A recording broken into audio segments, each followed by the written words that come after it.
Bismillahirrahmanirrahim. Assalamualaikum warahmatullahi wabarakatuh. Innal hamdalillah nahmaduhu wa nasta'inuhu wa nastaghfiruh wa na'udzu billahi min shururi anfusina wa sayyiati a'malina. May yahdihillahu fala mudilla lahu wa may yudlil fala hadiya lahu. Asyhadu an la ilaha illallah wahdahu la syarika lahu wa asyhadu anna Muhammadan 'abduhu wa rasuluh. Qala Allah ta'ala fi kitabihil karim, ya ayyuhalladzina amanu taqullaha haqqa tuqatih wa la tamutunna illa wa antum muslimun. Wa qala ta'ala, ya ayyuhan nasu taqu rabbakum alladhi khalaqakum min nafsin wahidah wa khalaqa minha zawjaha wa batha minhuma rijalan katsiran wa nisaa wattaqullaha alladhi tasaaluna bihi wal arham innallaha kana 'alaykum raqiba. Ya ayyuhalladzina amanu taqullaha wa qulu qawlan sadida yuslih lakum a'malakum wa yaghfir lakum dhunubakum wa may yuti'illaha wa rasulahu faqad faza fawzan 'azima.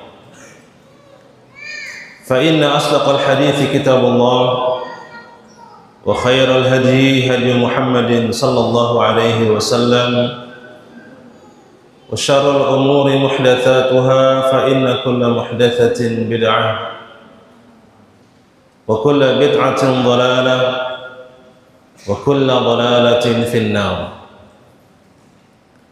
Ma'asyiral muslimin wal muslimat,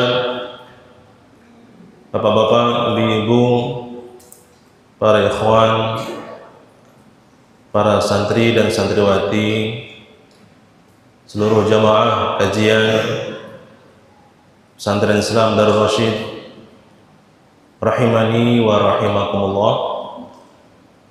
Alhamdulillah alladzi bi ni'matihi tatimmus shalihat. Mari kita bersyukur kepada Allah Subhanahu wa taala atas segala limpahan anugerah yang Allah berikan kepada kita semua. Nikmat Islam, nikmat iman, dan juga taufik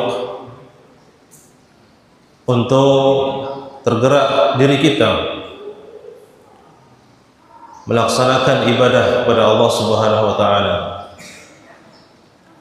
dan juga melangkahkan kaki kita dari rumah kita untuk mendatangi rumah Allah yang mulia ini dengan niat talabul ilmi,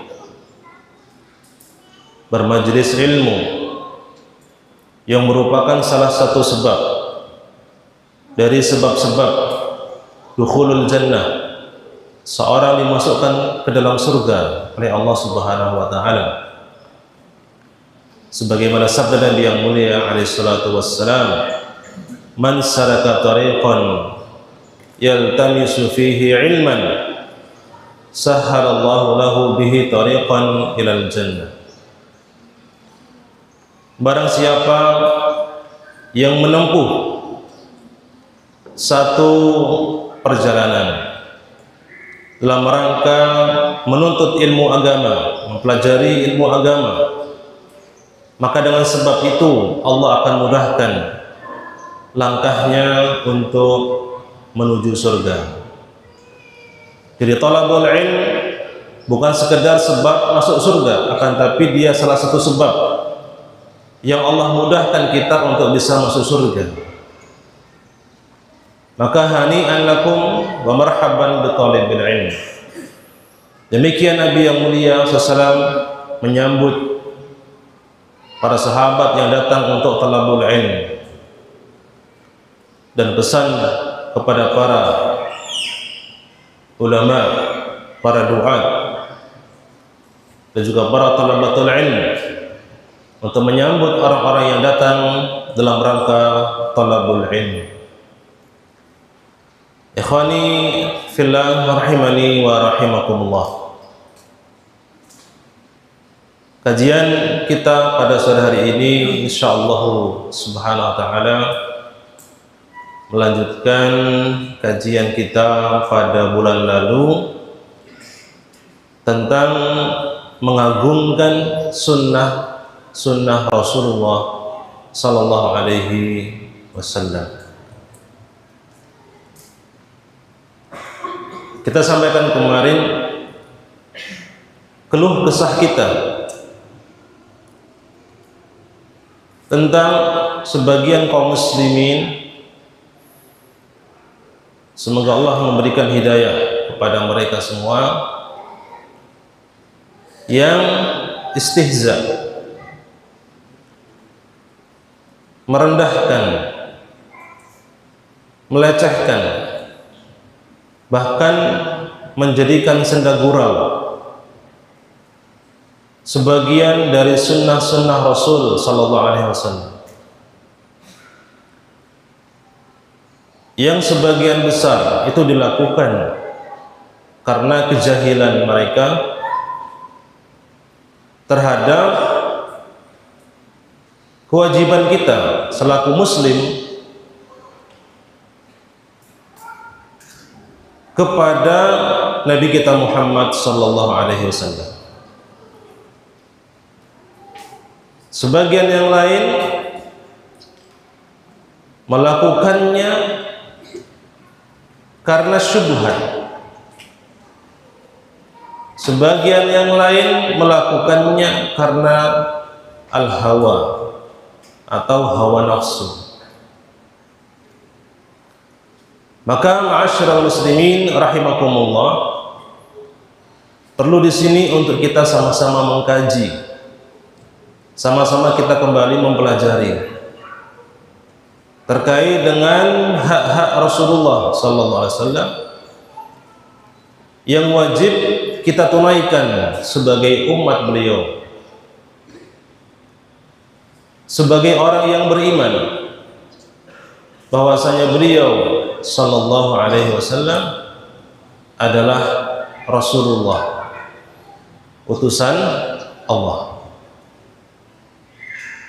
Ada banyak bab di sana tentang hak-hak Rasulullah sallallahu alaihi wasallam yang wajib untuk kita tunaikan.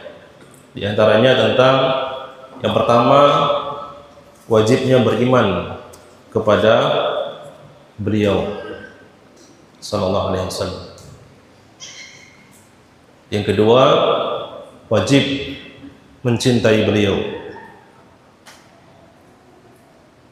Yang ketiga, pembahasan yang kita bahas ini, wajib memuliakan, wajib mengagungkan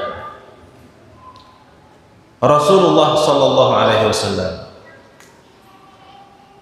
Maka pembahasan kita tentang wajibnya mengagungkan sunnah-sunnah Rasulullah SAW merupakan bagian dari bentuk atau kelaziman, konsekuensi kita bersaksi asyhadu anna Muhammadan Rasulullah. Aku bersaksi bahwasanya Nabi Muhammad sallallahu alaihi wasallam adalah utusan Allah. Ikhwani fillah, dua kalimat syahadat yang kita ucapkan, asyhadu an la ilaha illallah, asyhadu anna Muhammadar Rasulullah, itu bukan sembarang kalimat, bukan kalimat yang kosong tanpa makna. Dua kalimat tersebut jika diucapkan membawa seorang menjadi muslim. Yang awalnya orang tersebut halal darahnya untuk dibunuh, sebelumnya halal hartanya untuk diambil, Sebelumnya mungkin haram untuk dinikahkan dengan kaum muslimin atau kaum muslimah. Ya. Kemudian dengan dua kalimat syahadat yang dia ucapkan, sekarang nyawanya menjadi haram untuk ditumpahkan. Hartanya haram untuk diambil. Boleh dinikahkan dengan kaum muslimah.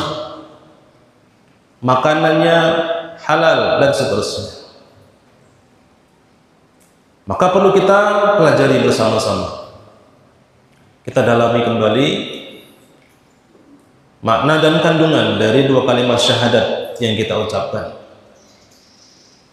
Adapun pembahasan kita masuk di antara poin yang berkaitan dengan syahadat asyhadu anna Muhammadan Rasulullah.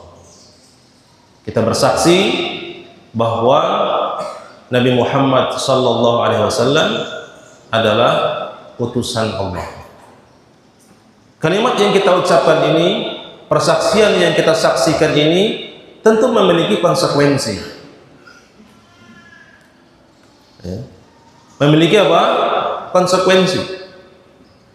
Di antaranya adalah wajib bagi kita untuk mengagungkan, memuliakan, menghormati Rasulullah sallallahu alaihi wasallam.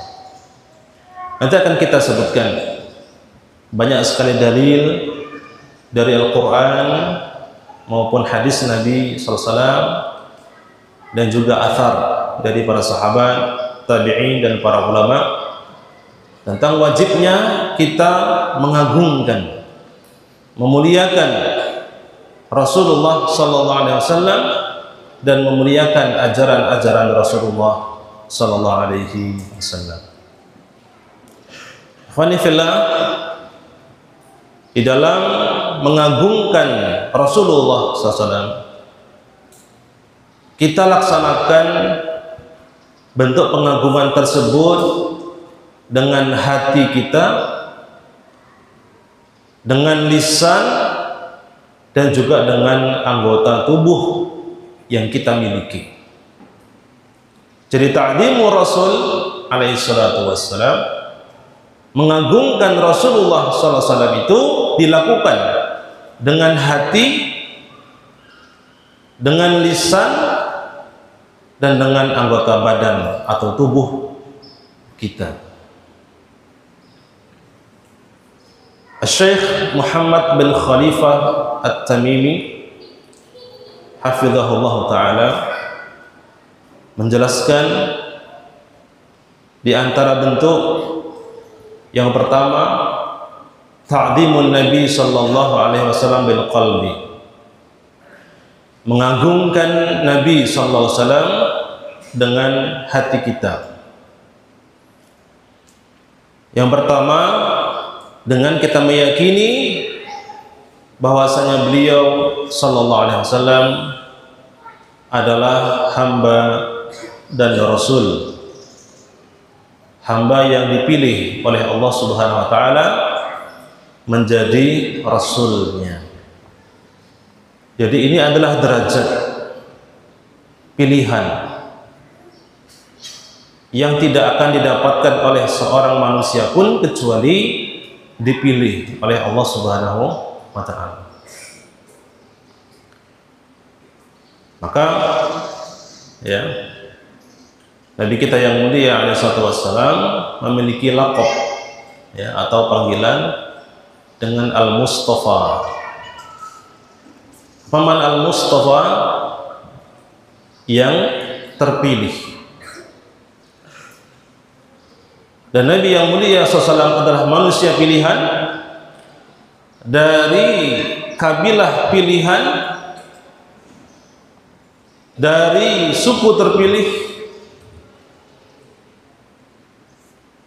Dari mereka semua dipilih satu orang yang paling terpilih, yaitu Nabi kita Muhammad SAW. Yang kedua, di antara bentuk ta'zimu Rasul SAW dengan hati kita, kita berusaha untuk mencintai Rasulullah SAW melebihi kecintaan kita kepada orang tua kita, kepada anak dan istri kita, kepada saudara-saudara kita, bahkan kepada diri kita sendiri. Sebagaimana hadis yang sering kita sampaikan, sabda Rasulullah sallallahu alaihi wasallam, la yu'minu ahadukum hatta akuna ahabba ilaihi min walidihi wa waladihi wan nasi ajma'in. Tidaklah beriman, kata beliau, seorang dari kalian hingga aku lebih dia cintai dibandingkan dengan orang tuanya, anaknya, dan semua manusia. Artinya kewajiban Allah yang Allah berikan kepada kita, dan salah satu konsekuensi keimanan kita kepada beliau SAW dan bentuk pengagungan kita kepada Rasulullah SAW adalah kita mencintai beliau melebihi kecintaan kita kepada semua manusia, bahkan terhadap diri kita sendiri. Khwanifillah, teorinya begitu, namun prakteknya tidak mudah. Maka kita terus hadirkan poin ini. Kita berusaha untuk benar-benar lebih mendahulukan Rasulullah SAW, lebih mendahulukan apa yang diajarkan oleh Rasulullah SAW daripada apa yang mungkin diperintahkan, diajarkan oleh kedua orang tua kita, anak-anak kita, teman-teman kita, guru-guru kita, bahkan semua manusia.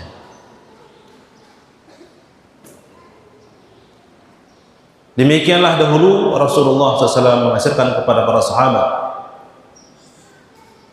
Sahabat Umar bin Khattab pernah mengatakan, wahai Rasulullah, sungguh engkau lebih aku cintai dari orang tuaku, dari keluargaku, kecuali diriku sendiri.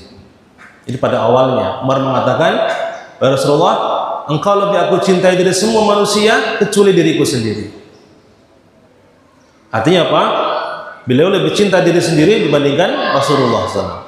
Faqala Rasulullah SAW, maka Rasul pun mengatakan, la ya Umar, tidak wahai Umar, hatta akuna ahabba ilaika min nafsika, sampai aku lebih kau cintai dibandingkan dirimu sendiri.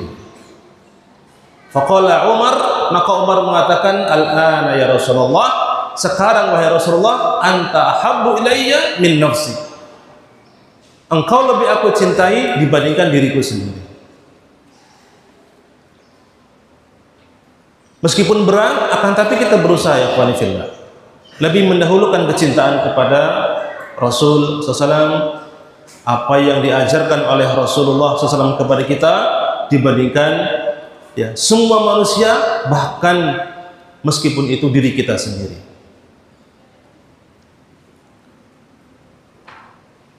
Di antara bentuk ta'zimur Rasul, mengagungkan Rasul SAW dalam hati kita, kita hadirkan haibah, rasa hormat, penghormatan, dan tingginya kedudukan Rasulullah SAW, yang dengannya nanti akan muncul kecintaan kepada beliau sallallahu alaihi wasallam. Dan untuk ini ada banyak sebab yang dengannya kita bisa menghadirkan haibah, penghormatan diri kita kepada Rasulullah SAW. Yang pertama tentu dengan mempelajari sirah beliau, mempelajari perjalanan beliau, perjalanan hidup beliau SAW. terutama perjalanan hidup dalam dakwah. Bagaimana ujian-ujian yang Allah Ta'ala timpakan kepada beliau sebagai ujian dalam dakwah sejak Allah berikan wahyu kepada beliau sallallahu alaihi wasallam hingga akhir wafatnya Nabi sallallahu alaihi wasallam, yang dengan itu kita akan menyadari betapa besarnya perjuangan beliau sallallahu alaihi wasallam di dalam mendakwahkan agama Allah ini, sehingga dengan anugerah Allah lalu perjuangan beliau dan para sahabat Islam sampai kepada kita semua.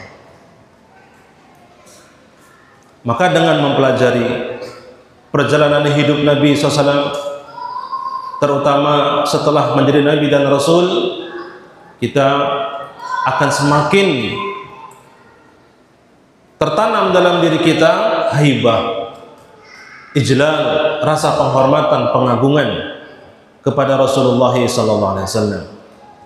Adapun kalau kita tidak mempelajari, tidak tahu bagaimana perjuangan beliau sallallahu alaihi wasallam, bagaimana rahmat beliau kepada umatnya, yang mana beliau bersabar dengan segala ujian yang beliau hadapi dari kaum yang mengusir beliau, tujuannya adalah agar Allah memberikan hidayah kepada mereka. Contoh kecil saja, saat Nabi SAW berdakwah ke Taif, ya, Taif satu kota di tenggara kota Mekah, 200 kilometeran kurang lebih, 200 km dari kota Mekah. Beliau pergi bersama mantan budak beliau, sahabat Zaid bin Harisah radhiyallahu taala anhu, untuk berdakwah kepada ahlu Taif. Masyarakat yang tinggal di Taif itu dari Bani Thaqif.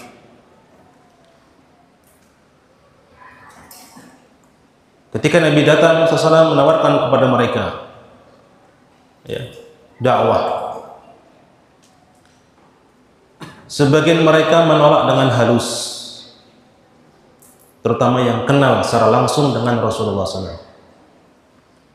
Sebagian mereka menolak dengan tegas, dengan kasar, hingga sebagian yang lain memerintahkan kepada anak-anak perempuan, suruh bawa batu, suruh bawa duri untuk melemparkannya di jalan yang akan dilewati oleh Rasulullah SAW.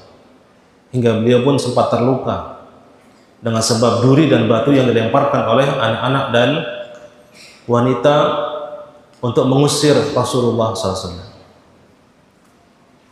Ya, suatu hal yang menyedihkan. Kemudian Nabi pulang, hendak pulang ke Mekah. Di tengah perjalanan Nabi SAW didatangi oleh malaikat Jibril alaihissalam. Malaikat Jibril mengatakan, wahai Muhammad, ini bersamaku ada malaikat penunggu gunung. Dia mengatakan, wahai Muhammad, seandainya kau inginkan, kau restui, akan aku tabrakkan gunung-gunung ini, hingga binasalah semua orang yang ada di negeri Taif. Maka Nabi yang mulia sallallahu alaihi wasallam dalam kondisi terluka oleh duri dan batu mendapatkan tawaran dari malaikat gunung tersebut. Beliau mengatakan, la, tidak, namun aku berharap kepada Allah Subhanahu wa taala, mudah-mudahan Allah akan mengeluarkan dari mereka Bani Thaqif ini orang-orang yang mentauhidkan Allah Subhanahu wa taala, beribadah hanya kepada Allah. Ikhwani fillah, kalau saja Nabi SAW ya tidak bersabar, atas apa yang beliau hadapi dari Bani Thaqif saat itu. Ya, tentu mungkin zaman sekarang tidak ada lagi orang-orang dari Bani Thaqif. Hancur semua, binasa semua. Dan Allah Maha Mampu, Allah berikan kekuatan itu kepada malaikat Jibril. Namun Nabi yang mulia SAW, beliau rahim, beliau orang yang rahim, orang yang sangat kasih sayang kepada kita. Ya, beliau bersabar dan tujuan beliau hanya satu, mudah-mudahan dari Bani Thaqif Allah akan munculkan hamba-hamba yang bertauhid kepada Allah. Dan Allah kabulkan permintaan beliau.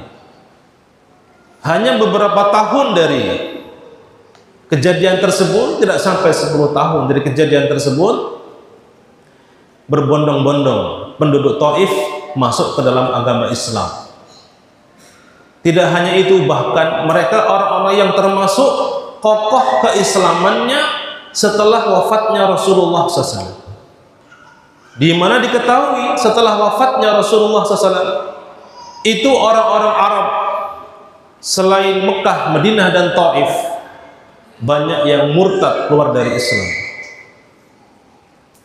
Ada yang kena syubhat, ya, tidak mau bayar zakat dan seterusnya.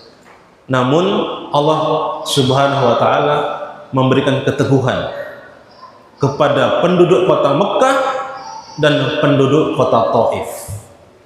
Bayangkan, ya, dulu yang sempat ditawari oleh malaikat Jibril, malaikat penjaga gunung, untuk dibinasakan.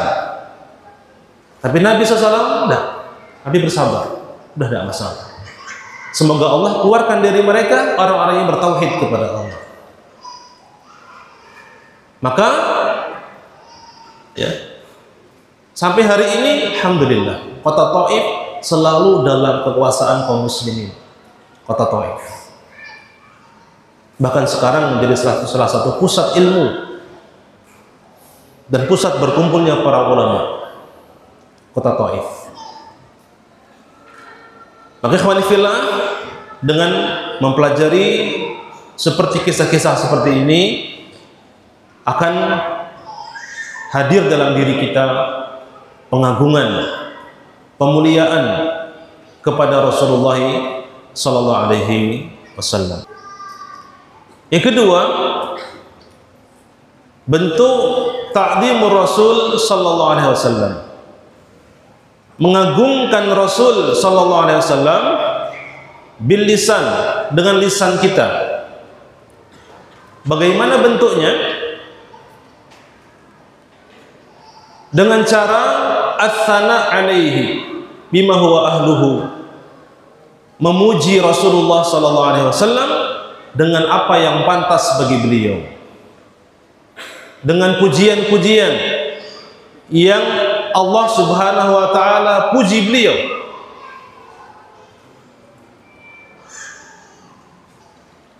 Atau Rasulullah SAW puji diri beliau sendiri sebagai khobar tentang kedudukan beliau sallallahu alaihi wasallam yang tinggi.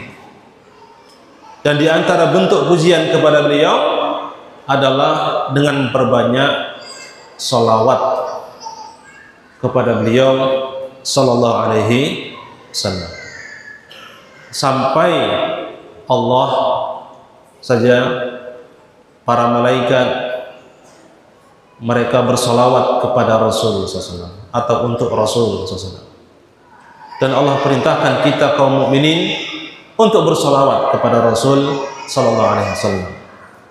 Allah Ta'ala berfirman, Innallaha wa malaikatahu yusalluna 'alan nabi ya ayyuhalladzina amanu sallu 'alaihi wa sallimu taslima. Sesungguhnya Allah dan para malaikat bersalawat kepada Nabi. Wahai orang-orang yang beriman, ucapkanlah salawat kepada beliau dan salam. Maka memperbanyak salawat kepada Rasul SAW merupakan salah satu bentuk takdim, ya, bentuk pengagungan, bentuk kita memuliakan beliau sallallahu alaihi wasallam. Dan beliau memang berhak untuk mendapatkan itu. Bahkan Allah perintahkan kita untuk bersalawat kepada beliau. Bukan hanya itu, bahkan Allah dan para malaikat bersalawat kepada Rasul sallallahu alaihi wasallam. Adapun makna salawat Allah untuk Rasul sallallahu adalah ijlaluhu, ta'zimuhu. Allah mengagungkan, menjadikan Nabi sallallahu seorang yang agung. Dengan disebut-sebut namanya oleh manusia, dan nanti di akhirat diberikan beragam syafaat dan diberikan al-maqam al-mahmud, kedudukan yang terpuji yang tidak Allah berikan kepada seorang pun. Adapun salawat kita untuk Rasul sallallahu, ini doa kita kepada Allah agar Allah Subhanahu wa taala semakin menjadikan Nabi kita orang yang mulia, semakin memuliakan beliau sallallahu alaihi wasallam. Yang kedua, di antara bentuk ta'zim, mengagungkan Rasul sallallahu alaihi wasallam dengan lisan kita,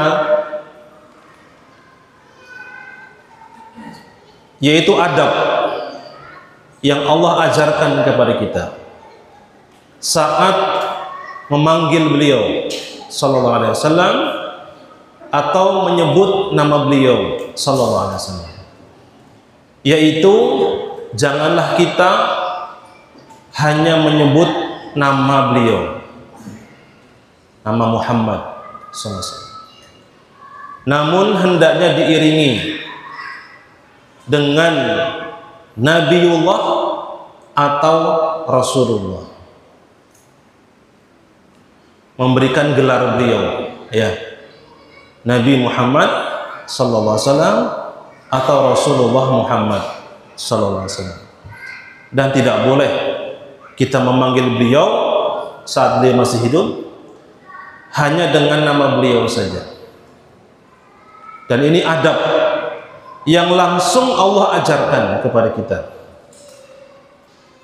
Dalam surah An-Nur ayat 63, Allah Ta'ala berfirman, la taj'alu du'a ar-rasuli ka du'a'i ba'dikum ba'da. Janganlah kalian menjadikan panggilan kalian kepada Rasul sallallahu alaihi wasallam seperti sebagian kalian memanggil sebagian yang lain. Kita manggil teman kita dengan namanya, hey Ahmad, hey Muhammad, hey Abdullah, hey Fulan. Allah Ta'ala melarang memanggil Rasul sallallahu alaihi wasallam dengan nama beliau. Janganlah kalian jadikan panggilan kalian kepada Rasul sallallahu alaihi wasallam seperti kalian memanggil sebagian yang lain. Bahkan ikhwani fillah hafizakumullah, Syekhul Islam Ibnu Taimiyah rahimahullah menjelaskan bahwa Allah Subhanahu wa taala tidak pernah, perhatikan, tidak pernah memanggil Nabi kita Muhammad sallallahu alaihi wasallam dengan namanya. Ketika memanggil beliau, Allah Subhanahu wa taala selalu memanggil dengan gelar. Dalam surat Tahrim contohnya, ya ayuhan nabiyyu lima tuharrimu ma ahallallahu lak, ya ayuhar rasul balligh ma unzila ilaika min rabbik, dan seterusnya. Silakan dicari satu saja ayat dalam Al-Quran Allah Subhanahu wa taala memanggil, perhatikan, memanggil Nabi kita sallallahu alaihi wasallam dengan nama beliau. Jawabannya tidak ada.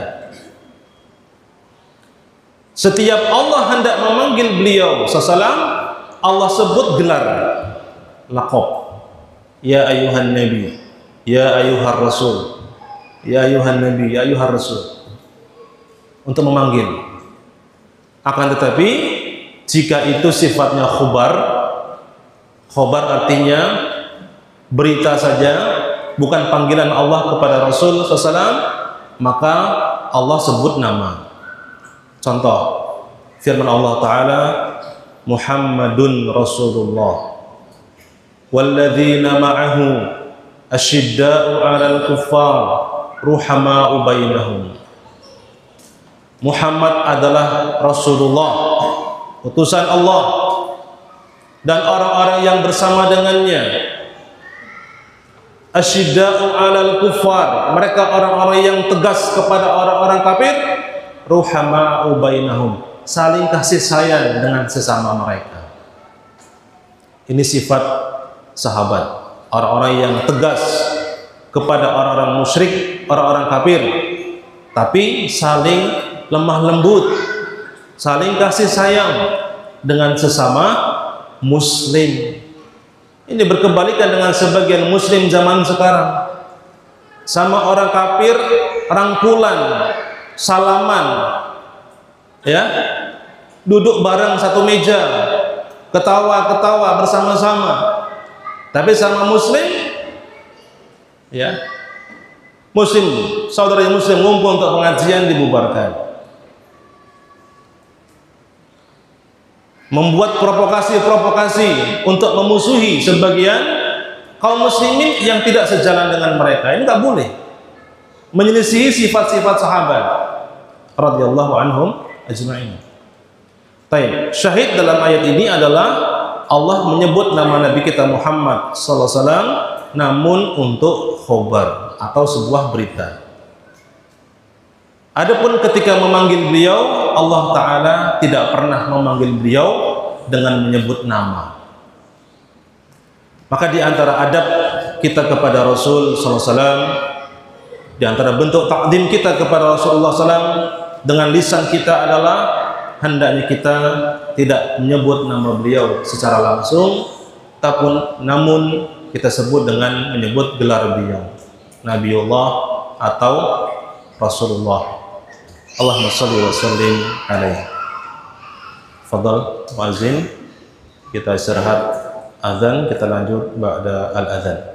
Barakallah.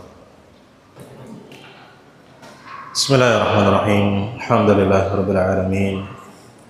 Wa bihi nasta'in ala umuri dunya waddin.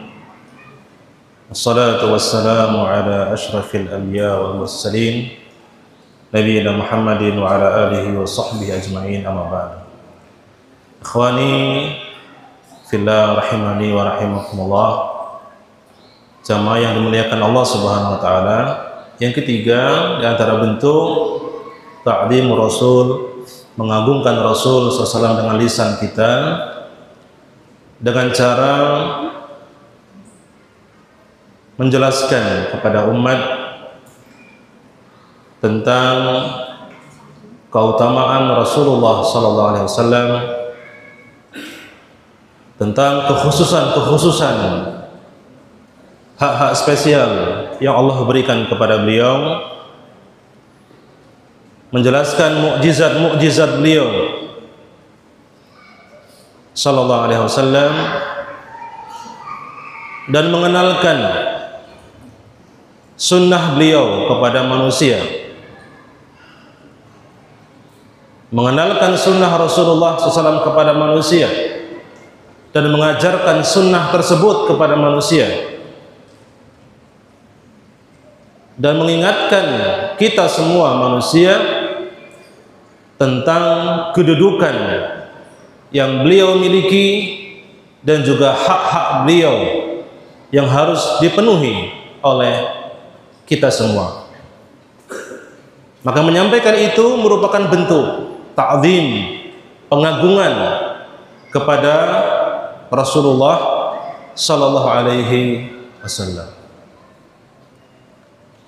Maka ikhwan fillah, mendakwahkan sunnah, menyampaikan sunnah, ya, secara lisan itu bukan tugas para ustadz saja.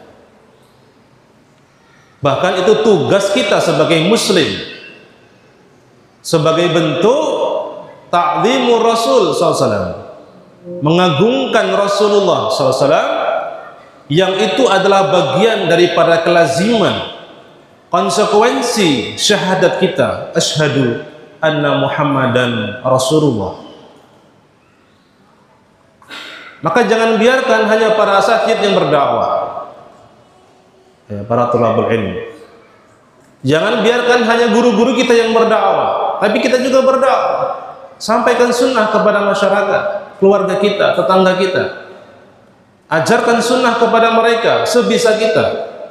Dan ini bentuk tanggung jawab kita akan syahadat kita, asyhadu anna Muhammadan Rasulullah.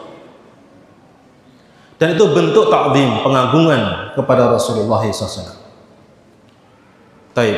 Yang ketiga, beliau jelaskan tentang bagaimana bentuk ta'zimu Rasul SAW bil jawarih.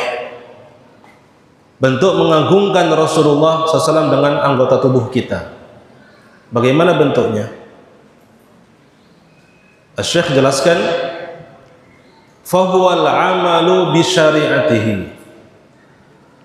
dengan cara mengamalkan syariat beliau, mengamalkan syariat beliau.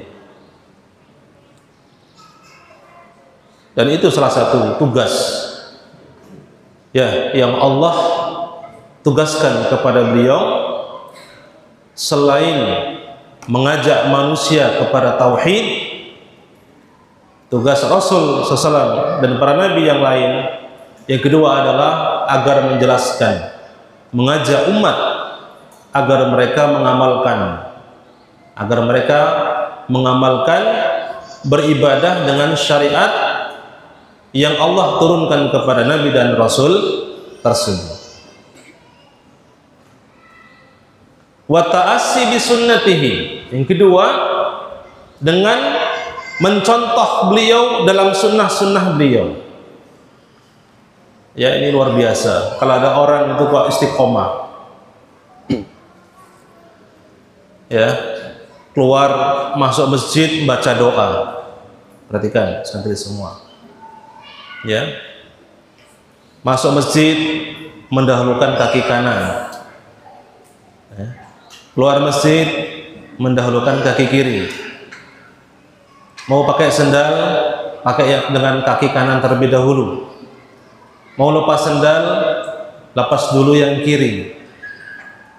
Ittiba'an di Rasul SAW. Ya, dengan niat untuk mengikuti Rasul SAW, maka ini sesuatu yang luar biasa. Hal yang nampaknya sepele, perhatikan, nampaknya sepele. Cuman pakai sendal, lepas sendal, masuk masjid, keluar masjid, keluar rumah, pakai baju, lepas baju, masuk kamar mandi, keluar kamar mandi, perkara yang nampaknya sepele dan setiap hari kita lakukan berkali-kali, tapi nggak akan bisa istiqomah dalam menerapkan sunnah-sunnah tersebut kecuali orang yang dalam hatinya telah tertanamkan kecintaan kepada Rasulullah SAW dan ta'zimur Rasul, bentuk mengagungkan atau pengagungan kepada Rasul SAW.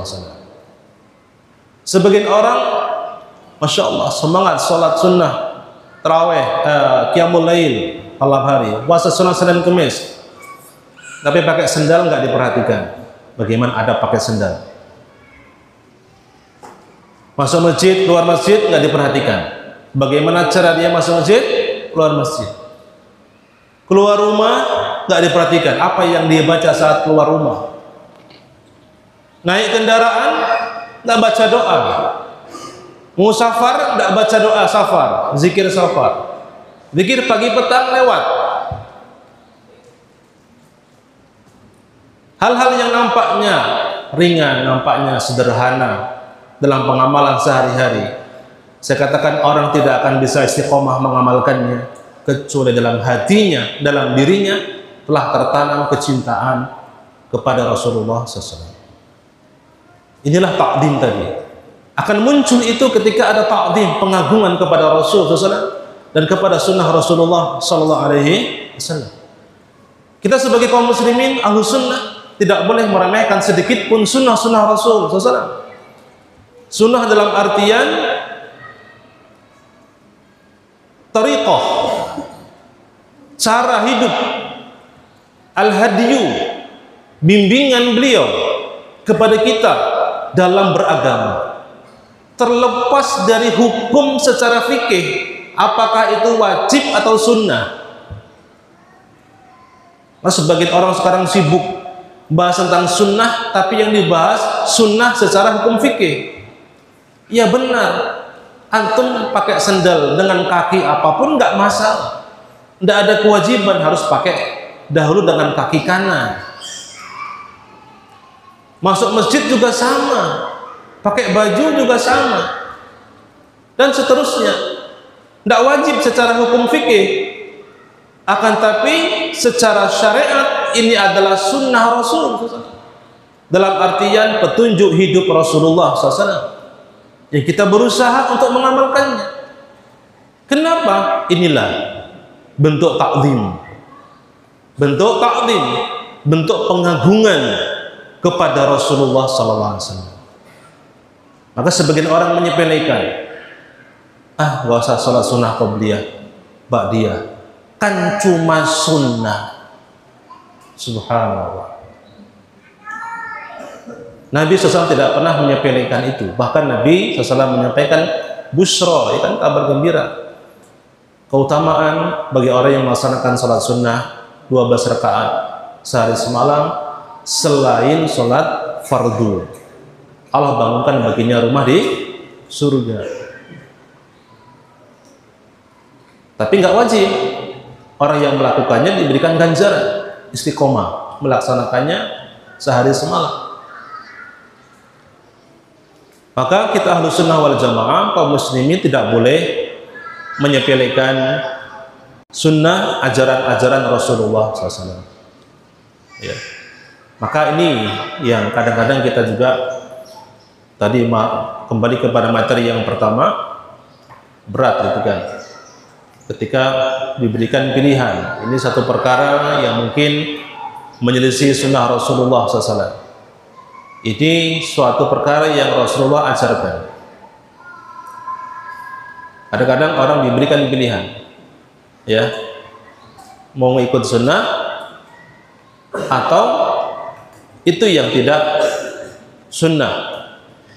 Namun ada faktor keluarga, mungkin ada faktor masyarakat, lingkungan yang menjadikan pilihan itu berat untuk mengikuti sunnah Rasul SAW.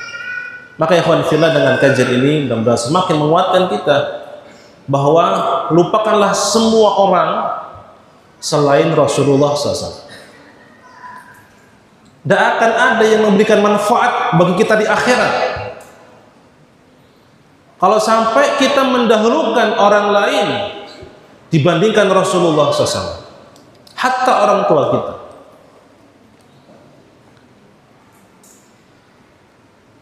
Ini khatul ahmar, ini benang merah yang harus kita pahami bersama. Kalau cuman di dunia tidak masalah, ya. Yang penting bagaimana kita berusaha menggapai ridha Allah Azza wa Jalla dengan bentuk ta'zim Rasul, mengagungkan Rasul SAW, wa ta'assi bi sunnatihi, dan mencontoh sunnah Rasulullah SAW.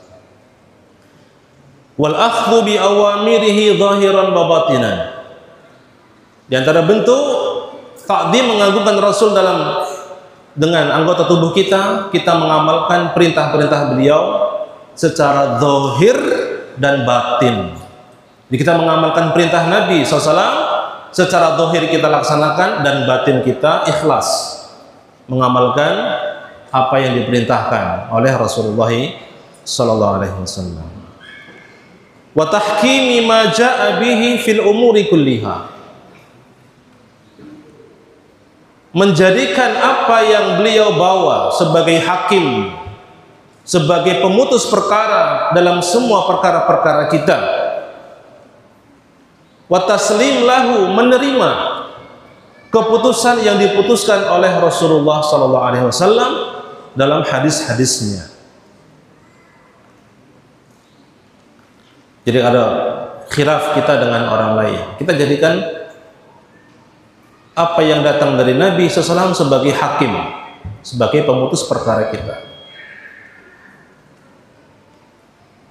Ketika sudah ada dalilnya, oh Nabi putuskan seperti ini, kita terima. Maka ini bentuk takdim kepada Rasul Sallallahu Alaihi Wasallam. Berikutnya, wa nasri ma ja'a bihi, menolong apa yang beliau bawa, wa tablighi risalatihi linnasi, menyampaikan risalah Islam beliau kepada semua manusia, wa da'watihim lil imani bihi, mengajak mereka, mengajak manusia untuk beriman kepada risalah beliau, wa dzabbi an sunnatihi wa difa'i anha, membela, menjadi benteng untuk membela sunnah-sunnah Rasulullah sallallahu alaihi wasallam dari orang-orang yang berusaha untuk menghancurkan, merendahkan, menghinakan sunnah-sunnah Rasulullah sallallahu alaihi wasallam. Maka para masyayikh kita memberikan nasihat untuk mengisi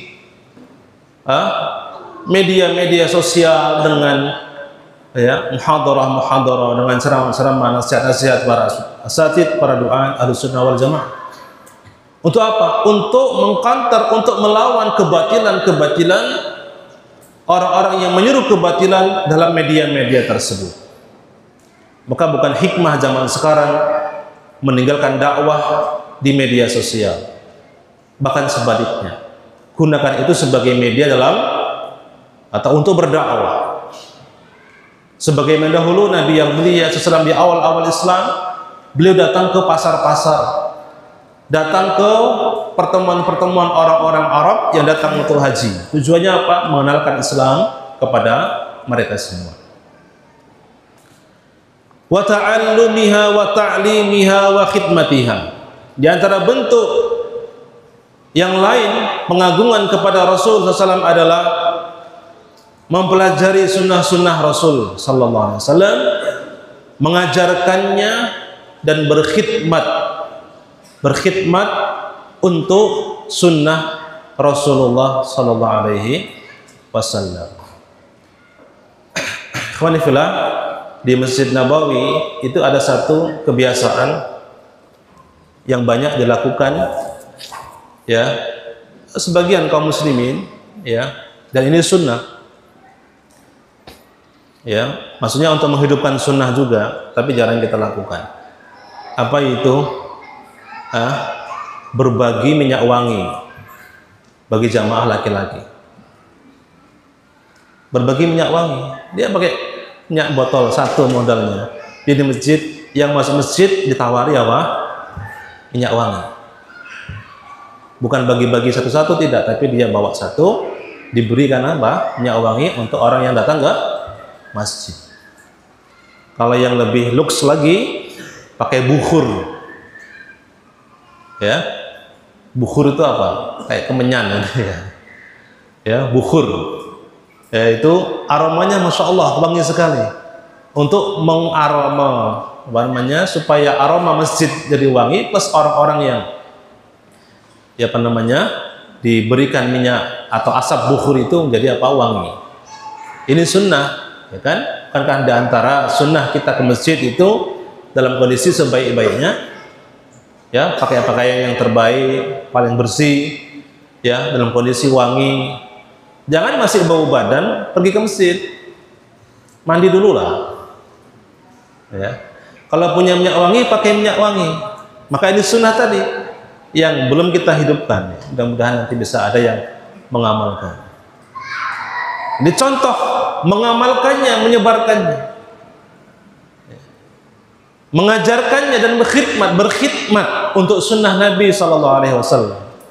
Sekarang ini Masya Allah ya, tidak hanya sekarang, sejak dulu para ulama, para thalabatul ilm punya ihtimam terhadap sunnah Nabi SAW sangat luar biasa. Zaman modern sekarang ada aplikasi Tapi bahasa Arab, bahasa Indonesia juga ada sudah, tapi tidak lengkap seperti bahasa Arabnya. Ada aplikasi namanya Jami' Al-Kutub At-Tis'ah. HP antum RAM-nya 2 GB masih kuat untuk download. Ya. Kecil ininya, memorinya. Apa itu aplikasi Jami' Al-Kutub At-Tis'ah? Aplikasi kecil yang berisikan 9 kitab hadis induk. Kutubus Sittah, Bukhari, Muslim, Sunan Abu Dawud, Tirmidzi, Nasa'i, Ibnu Majah, tambah Muwatta Imam Malik, Musnad Imam Ahmad, dan Sunan Ad-Darimi. 9 kitab. Tapi baru ada versi bahasa Arab. Versi bahasa Indonesia ada aplikasi yang lain, tapi bukan yang itu. Ini contoh, sangat memudahkan sekali. Kita cari satu masalah, tinggal cari saja, akan keluar di sana hadis-hadis Nabi SAW, ya, yang menjelaskan tentang masalah yang kita hadapi tersebut. Ini contoh namanya khidmah terhadap sunnah Nabi SAW. Kalau dulu zaman laptop, sekarang juga masih ada aplikasi-aplikasi hadis, itu aplikasi yang paling lengkap. Tidak ada aplikasi tentang ilmu yang paling lengkap dibandingkan aplikasi-aplikasi yang dibuat untuk berkhidmat terhadap sunnah Rasul SAW. Ini Masya Allah, Alhamdulillah. Tinggal kita bisa istifadah atau tidak. Nah, ini PR kita. Jadi khidmah itu sudah ada. Bahkan di aplikasi ini, ya, contohnya kita diingatkan untuk setiap hari menjadikan hadis Rasul SAW sebagai bacaan rutin kita, diingatkan. Tinggal pencet, akan dikeluarkan hadisnya. Sebagai apa? Ini bentuk ta'zim, mengagungkan Rasul SAW dan sunnah Rasul SAW. Kemudian di antara bentuk ta'zim kepada Rasul SAW juga dalam bentuk perbuatan, al-ijtinabu amma naha anhu wa zajar. Meninggalkan apa saja yang dilarang dan diperingatkan oleh Rasulullah SAW. Di antaranya adalah perbuatan-perbuatan, amalan-amalan bid'ah. Ikhwani fillah, kita tidak boleh meremehkan bid'ah ini. Ya. Kenapa? Karena bid'ah ini kalau terus diamalkan oleh seseorang, khawatirnya menjadikan orang tersebut diusir nanti dari telaga Rasulullah SAW di padang mahsyar. Ketika orang-orang sudah melampaui hisab dan mizan, timbangan, orang-orang mukmin akan mendatangi telaga yang sebagian disebut telaga Al-Kautsar, Al-Haudh, Haudun Nabi SAW. Dikatakan bahwa semua Nabi punya haud. Orang-orang mukmin akan datang kepada haudnya Nabi kita Muhammad SAW. Lalu mereka akan minum dari telaga tersebut, yang airnya putih, lebih putih daripada susu, lebih manis daripada madu. Yang minum dari telaga tersebut satu tegukan saja, maka tidak akan merasa haus setelahnya selama-lamanya. Maka ketika orang mukmin datang untuk minum ke telaga tersebut, Nabi SAW melihat ada beberapa orang, ada banyak orang yang dihalangi oleh para malaikat, tidak boleh mendekat ke telaga itu. Maka Nabi pun mengatakan kepada para malaikat, ashabi, ashabi, sahabatku, sahabatku.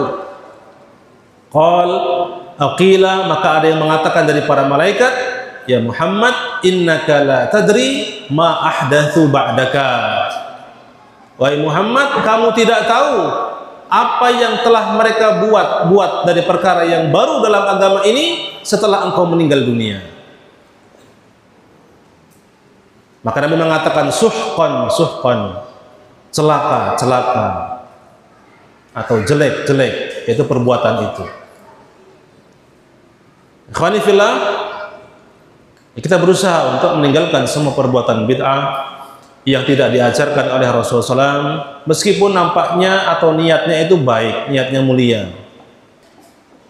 Maka bentuk cinta kepada Rasulullah SAW adalah dengan mengamalkan sunnah-sunnah beliau, menghidupkan sunnah-sunnah beliau, bukan dengan menghidupkan bid'ah-bid'ah yang tidak beliau ajarkan.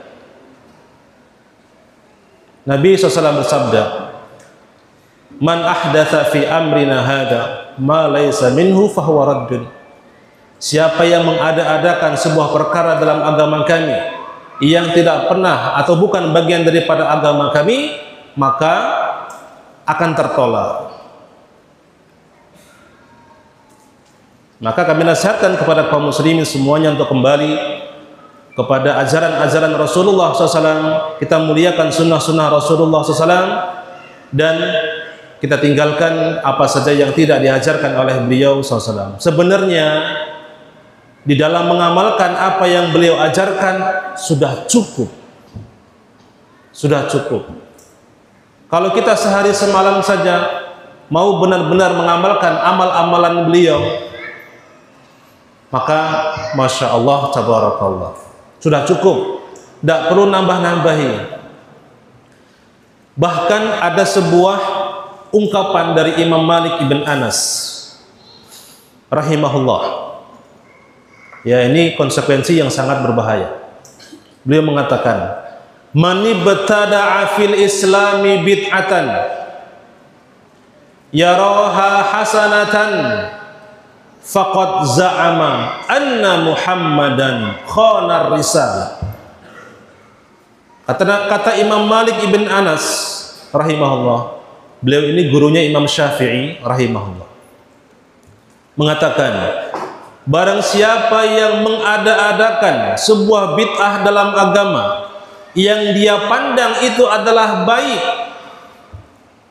maka sungguh seakan-akan dia telah menuduh Nabi Muhammad SAW berkhianat akan risalah yang Allah turunkan kepada beliau.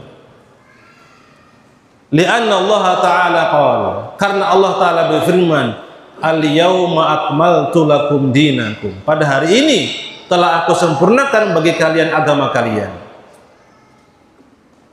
Dia mengatakan, "Fama lam yakun yauma idzin dinan fala yakunul yauma dina."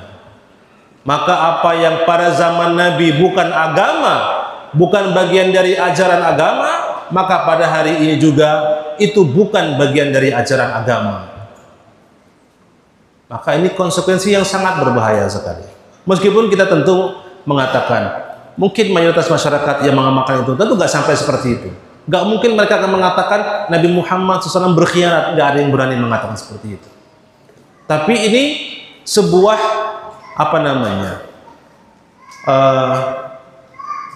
seakan-akan sebuah konsekuensi dari perbuatan itu. Ketika mereka mengatakan, oh ini perbuatan bid'ahnya ini baik sekali, meskipun Nabi nggak ajarkan.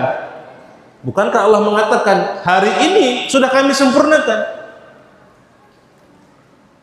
Kok ada ajaran yang baik, Nabi nggak sampaikan? Seakan-akan mereka mengatakan, Nabi menyembunyikan kebaikan ini. Ini konsekuensi yang sangat berbahaya. Maka ya ikhwani fillah, hafizakumullah jami'an, saya ulangi lagi, dalam mengamalkan sunnah-sunnah Rasul SAW itu sudah cukup dalam kita beragama. Tidak perlu ditambah-tambah apa yang tidak beliau ajarkan. Wallahu ta'ala a'lam bis-shawab.